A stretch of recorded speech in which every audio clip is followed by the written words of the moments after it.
Hello, I'm Harley Schlanger from the Schiller Institute. Welcome to our webcast with our founder and president, Helga Zepp LaRouche.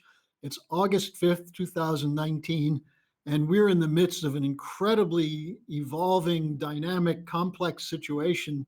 And Helga, I guess we can start with the whole chaos that's been unleashed in the United States around these two mass shooting incidents. What do you have on that? Well, I think if you look at the situation strategically, I think we have to look at both what's going on inside the United States, but also at the same time, various destabilizations. And I would say the word destabilization is the common denominator between the US internal situation with the mass shooters, the absolute chaos created in Hong Kong, the attempt to create also similar destabilization in Russia, and in general, the effort to keep together a collapsing system by, rediverting all investment into green technology, which is a last-ditch effort before the financial system collapses to try to get some artificial boom, which, if it would be successful, would mean the certain collapse of the transatlantic economy, but with larger implications. So I think the situation is really wild. And, to start off with the uh, incidents which happened in the United States over the weekend, where within 3 days, three mass shootings occurred, two really significant ones. The El Paso, where 20 people were killed and many injured. Then in Dayton, Ohio, 9 people killed, many injured. And, one can say these things are uh, individual deeds, but I would preserve judgment on it. I have asked some of our colleagues to do a thorough investigation about it, because these things can be the result of just the culture of death and violence. And don't forget that in the United States already this year, twice as many, almost 9,000 people were killed by shooting incidents, which is twice as much as in the Iraq War from 2003 to 2011. So there would be a simple explanation to that. But if I look at how the international media is playing this, uh, I think a second question is should be allowed. Namely, these media are saying, "Oh, this could be a game changer for the election campaign," and naturally, you have now several Democratic presidential candidates who blame President Trump of having been responsible for that, because supposedly he hyped up this anti-race hysteria.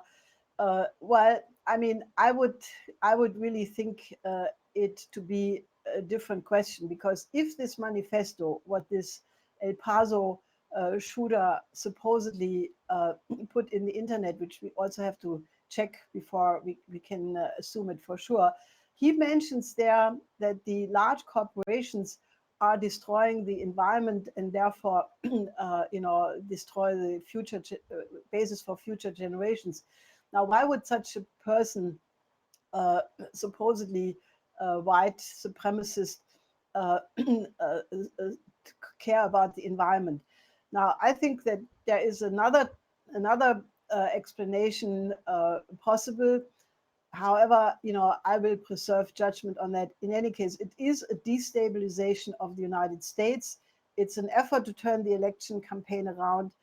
And obviously, we need to really evaluate this very carefully, because something much, much larger can be here at stake.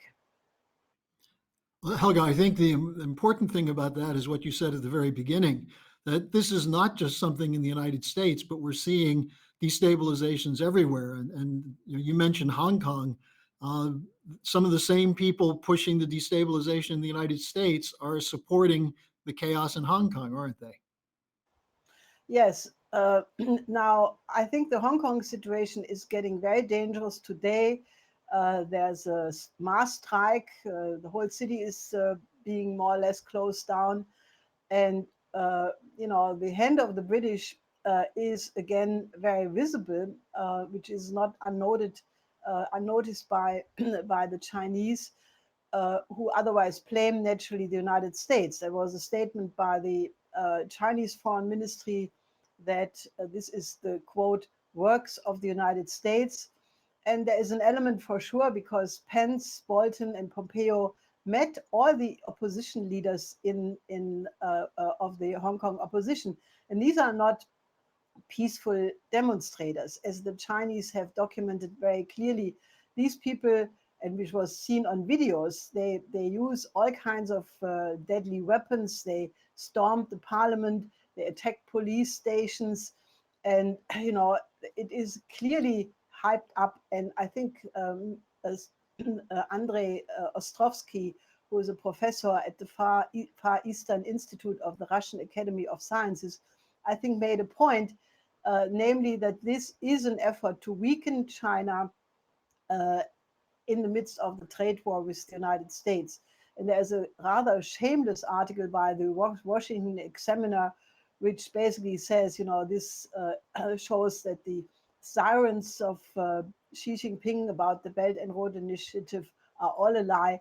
So I think this is a very serious attempt for a color revolution.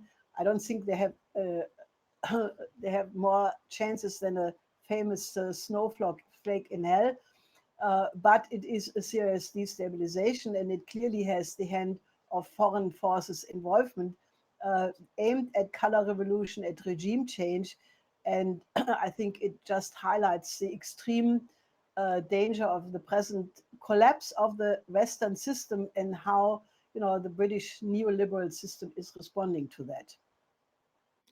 And this is occurring after the Osaka meeting between Trump and Xi, and then recent discussions in Shanghai on the tariff question.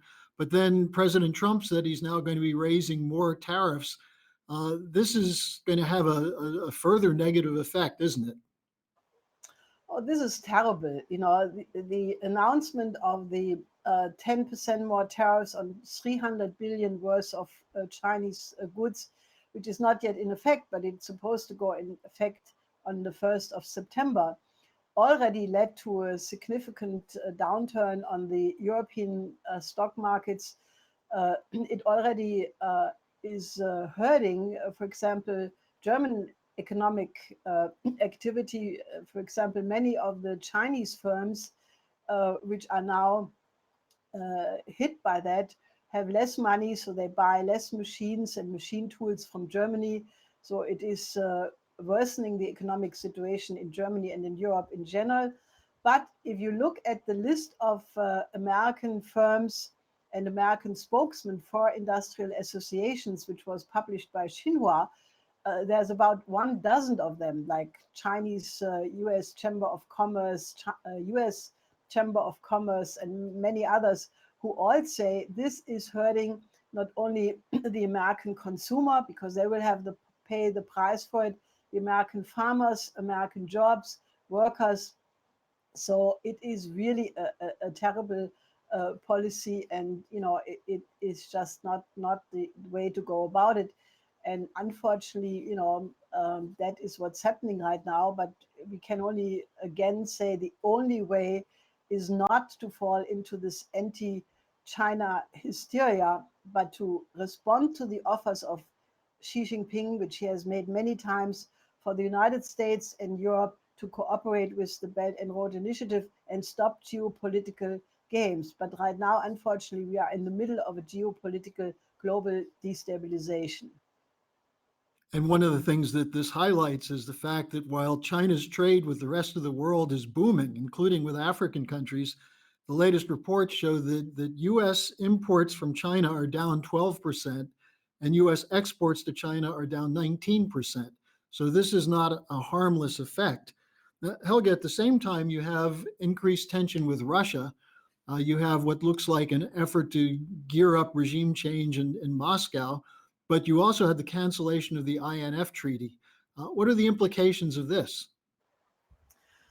Oh, this is another very terrible thing, because it means now that more and more international arms control agreements are gone. The last one is the START treaty, which is supposed to be renegotiated in 21. But the cancellation of the INF treaty, which went into effect on the 2nd of August, is already having very serious implications. Both Ryabkov, the deputy foreign minister of Russia, and also Slutsky, who is the head of the Foreign Affairs Commission of the Duma, they all said Russia will not be lured into a new arms race. Russia already has weapon systems which can, in the worst case, destroy the enemy, obviously referring to the new weapon systems, the hypersonic weapons and so forth. But, it is clearly eroding the confidence in the international situation even more. If you look what the new U.S. Defense Secretary Esper said in Australia, where he was together with Pompeo, he said that the United States will try now to deploy intermediate missiles in the Indo-Pacific region as quickly as possible. And that again was reacted to by the Chinese foreign ministry by saying it is very clear that the deployment of such missiles would be offensive. It would greatly lessen the strategic balance. And obviously, this would be very, very dangerous. Now, there was a very interesting interview by Horst Telschik in, I think, Deutschlandfunk a couple of days ago. Telschik was the head of the Munich Security Conference for many years. He was a top military and security advisor of Helmut Kohl during the time of the collapse of the Soviet Union and before the German unification. And he expressed also extreme concern about the increased instability as a consequence of the cancellation of the INF treaty. He said, that the problem is there's a complete loss of confidence. You have now new weapons. You have cyber weapons. You have space weapons. You have drones. And, what he is most worried about, however, is the discussion about the deployment of low-yield nuclear theater weapons, i.e. the idea of having a winnable regional war. Now, that idea has also been interestingly completely blasted by, and I think this is interesting because it comes from an unusual place, namely Justitia et Pax, which is an organization of the Catholic Church, which otherwise is unfortunately these days on a green trajectory. But what they say about the danger of these military crises and strategic questions going out of control is absolutely true. They call for a ban of nuclear weapons because they also warn that some forces have the idea that you can win a regional nuclear war, and this is completely illusionary because you cannot control such a war once it starts. Now, what they come up with, the idea to ban nuclear weapons, I mean, that has been tried before. There was a UN resolution some years ago, which was supported by more than 120 countries. The problem is it does not work because once you have developed the technology, you cannot put it back in the bottle. You have to take a different approach. You have to create a new paradigm, and the only way is to have a joint economic perspective, because if you don't have a joint economic interest, there is no way how any kind of arms control or disarmament or even new security architecture can function.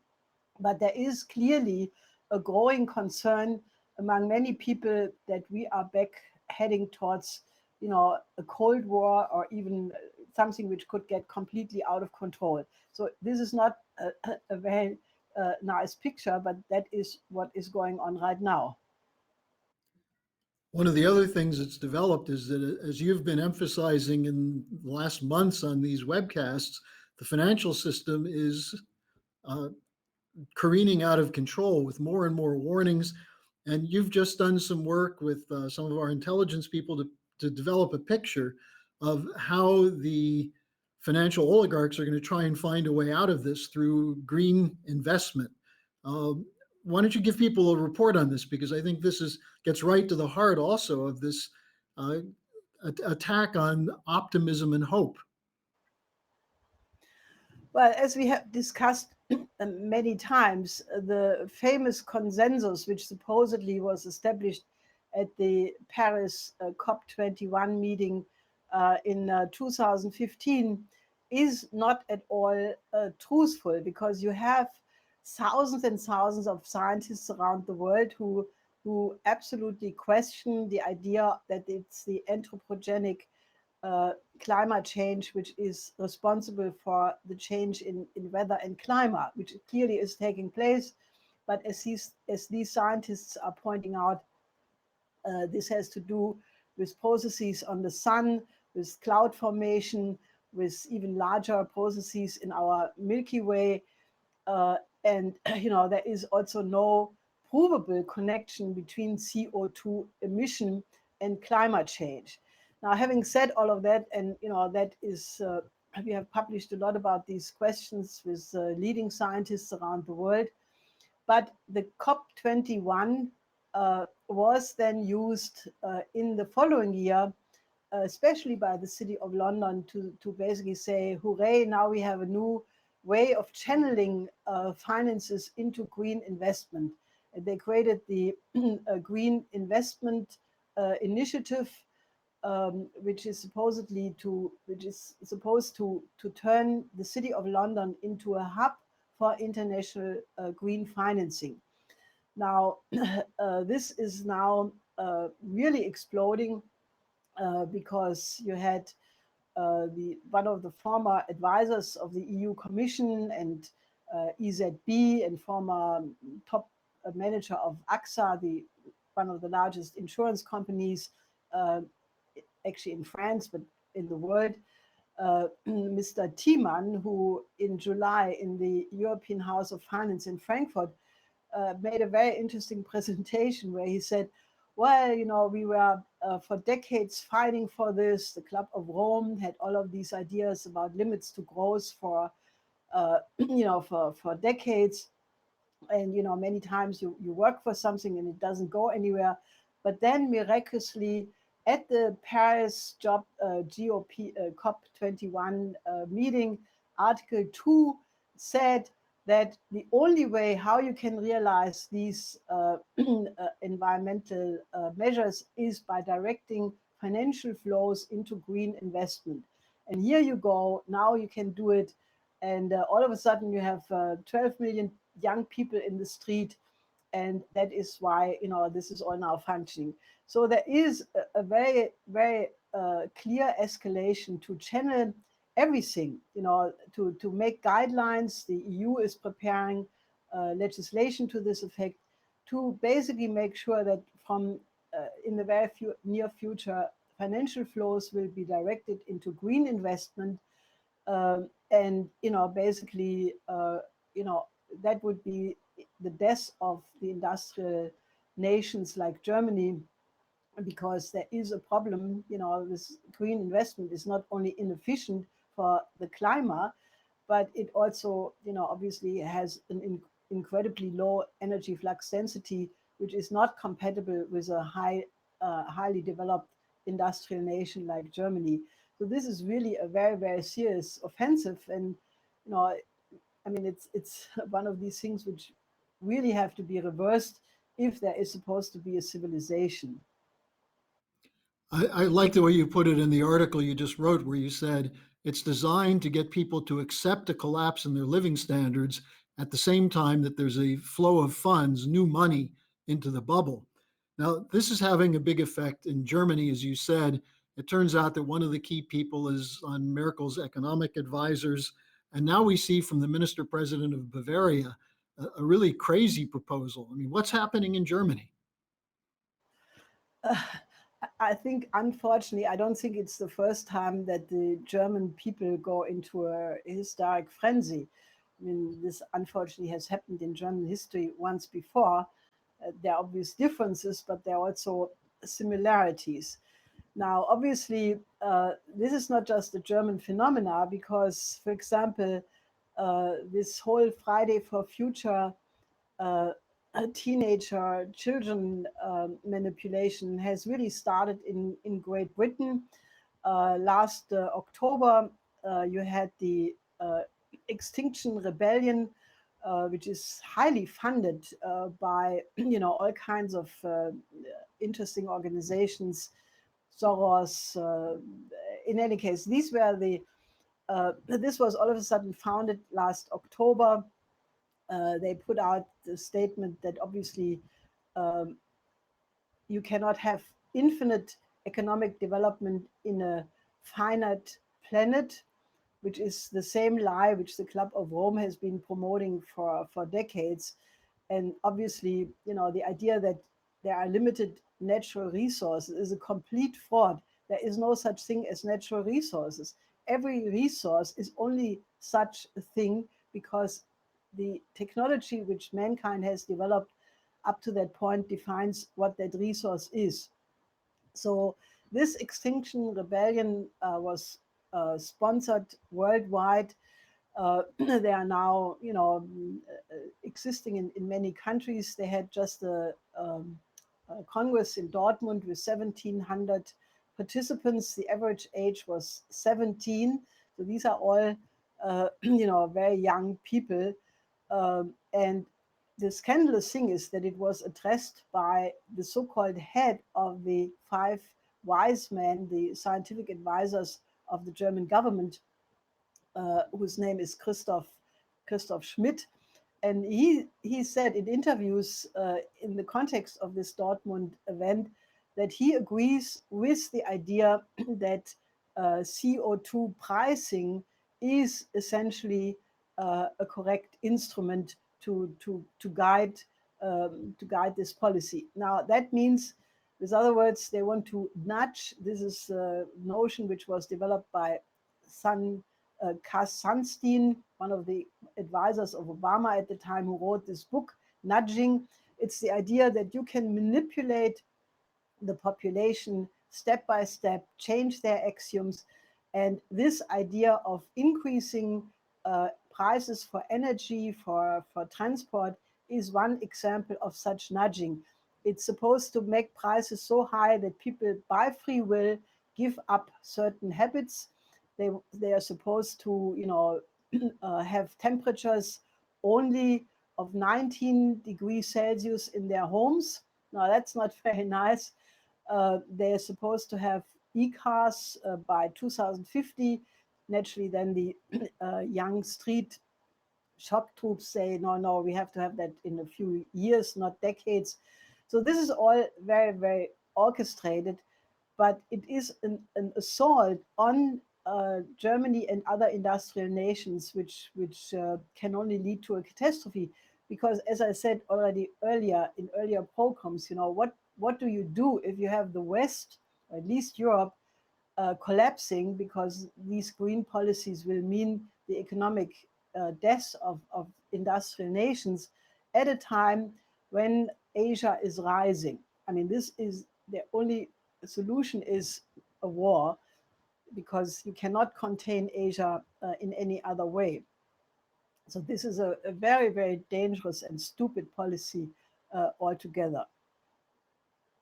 Proposal to put this into the German constitution by Söder. How's that going to go over in Bavaria, which depends, its income depends on technology and uh, manufacturing? Well, it will not work. I mean, the Bavarians, the citizens' initiatives, they're all opposed to have energy grids bringing the electricity from the wind parks in the North Sea. So they don't have electricity grids to even use the so-called renewable energy. They are supposed to go out of nuclear energy by 2022. There were already blackouts. And I mean, this is just the absolute extreme of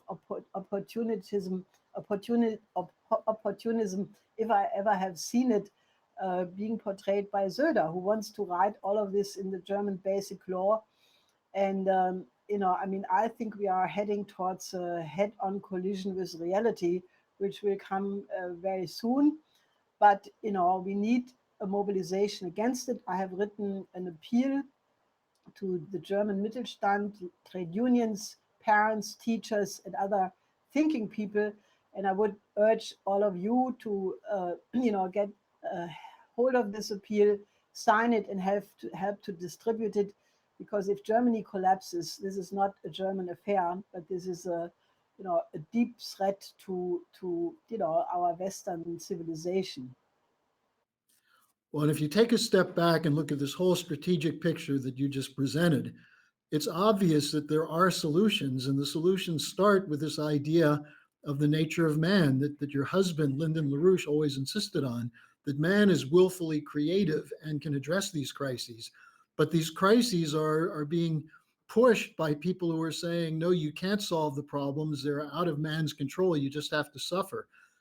How does the idea of the space program fit into this? Because I think this is the key that you've been pointing out, the moon fever, the idea of exploration that Lynn put forward years ago. Well, I think the space program and space policy, as my husband has developed it, in the 80s, he has written many important scientific articles. He has made this beautiful movie, The Woman in Mars, which I can only also advertise for everybody to watch. This is, you know, optimism that man can has no limitation, but he himself, as Kraft Erike, the German American space pioneer, once said it, uh, because it's the idea that man's creativity can conquer any kind of barrier, and it is our destination, to not only put colonies on the moon, to make terraforming on Mars, but to eventually spread in our solar system, maybe our galaxy, and maybe beyond. I mean, we have to think in terms of being a space civilization. And that is what also was mentioned by one of the Apollo 13 astronauts, which I think is a very, very optimistic perspective.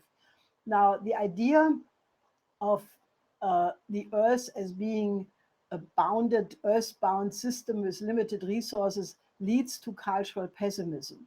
And I have written actually many years ago many articles about how cultural pessimism is not only a form of mental disease, but it is also what led to the rise of Nazism in the 30s. Now, what you see right now is the effort by what we call the British Empire, which is obviously not limited to Great Britain, but it is this system of neoliberal policies of stopping development in the developing countries. It's run by the central banks, by the hedge funds, by the investment banks. It is that system which tries to keep control stupidly against a rising China, and which is opposing the Belt and Road Initiative. That system is trying to spread cultural pessimism. They are trying to induce young people to think that the world is ending. Prince Charles said it's only 18 months, complete insane nonsense. And that is why the only antidote is really what is coming from President Trump when he announced the Moon Mars program, what the Chinese are doing with their lunar missions for the far side of the moon. India is now heading towards the south pole of the moon. Russia is engaged in many interesting space operations. And obviously, the way to get out of this insanity is we have to get all these space nations, even ESA, even the best part of Europe is what ESA is doing, because they're participating in some of these very exciting programs, which prove that the Earth is not a closed system, and that potentially we can use anything in the universe, asteroids, uh, satellite, moons around planets, planets themselves, as potential resources for mankind. So I think the image of man basically as the creative species, as the only species which can willfully speed up its anti-entropic development. That principle which functions in the universe in general, which all animals do, all animal species are developing in such a creative way. But as especially Lyndon LaRouche has pointed out many, many times, mankind is the only species which can willfully act on that basis. No animal can, do that. Dogs may like to eat rabbits, but they're not farming rabbits to have better breakfast. It's only men which can have these far-reaching visions. So we are right now in an unbelievable strategic situation. And I can only say we have to move away from confrontation to cooperation.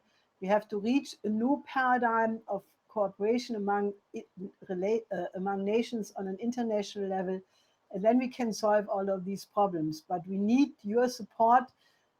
We need more people who become active with us. So please contact us, become a member of the Schiller Institute, help to spread this webcast, and join with us, because the human species is in danger. But the new paradigm is already on the horizon, so there is absolutely no reason to despair. And as you've pointed out, this philosophical question of the image of man has become a matter of life and death for civilization. Anything else you want to add, Helga? No, just go out and help us to do our job. Okay, so we'll be back again next week.